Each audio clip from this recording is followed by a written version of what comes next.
What are some resources that you provide to your employees so they understand their options? What are some things that you maybe create or send out? Yeah, I think the key thing here for me has always been, and this might be counterintuitive, but especially during open enrollment, is less is more. And what I mean by that is more the content, not the quantity of information or the not the like how often you're sending the information out, but more the content itself, because benefits is something that unless you live in it, it can be very complex and it can be very confusing. And you've all of these different things to consider: deductibles, co-payments, out-of-pocket maximums, right? And it's typically not something anybody wants to even think about unless they have to use it.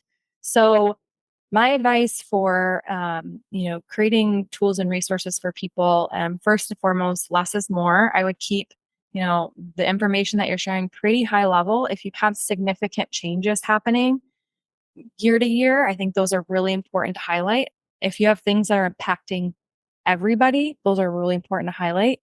If you're offering general information of something that maybe is already existing, isn't changing, or doesn't impact a large group of people, that might be something that you kind of um, minimize a little bit, but then offer that information to people so it's accessible. So if you're creating a presentation, you're going to want that high level information out there.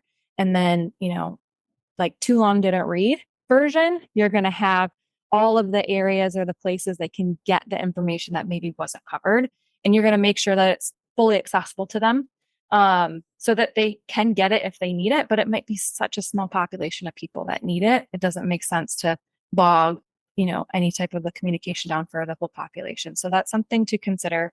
Um, and then also, marketing materials, summary plan documents, obviously those are obvious. I think comparison charts are super, super helpful for open enrollment. I'm a very visual person. So when I'm thinking about the costs of things, a lot of times that's the number one thing that employees are thinking about is, what is it going to cost me on my paycheck, right? Even if, the plan might cost more in the long run, I want to know, what can I expect to come out of my paycheck? Is it more? Is it less? Right? And I want to see a side by side some of the Yeah. key things. So I think comparison charts are amazing. I think they can say a lot in a little bit of just a little bit of material. They can tell a really big story.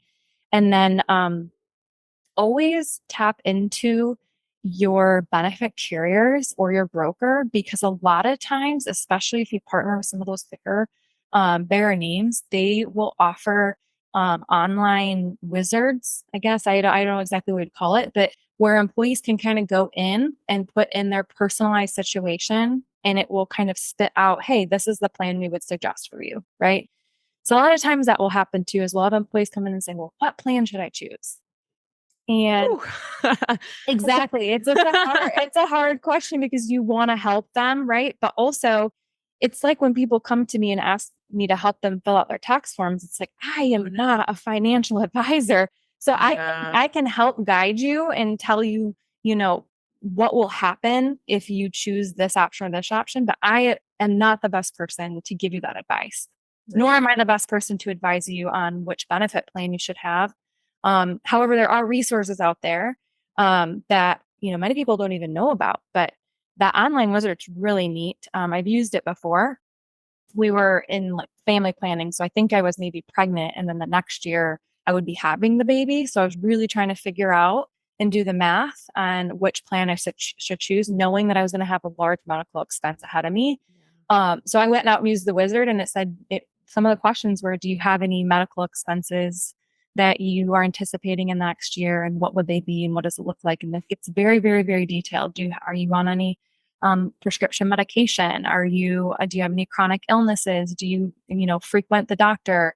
It asks you all these questions. So it'll take your personal information into account, and then it will kind of generate, hey, this is probably the right plan for you given your circumstances. So um, those exist out there, and that existed before AI was even, a thing. So I'm sure they're even more sophisticated Advanced. than they have been. So again, check with your benefit carrier.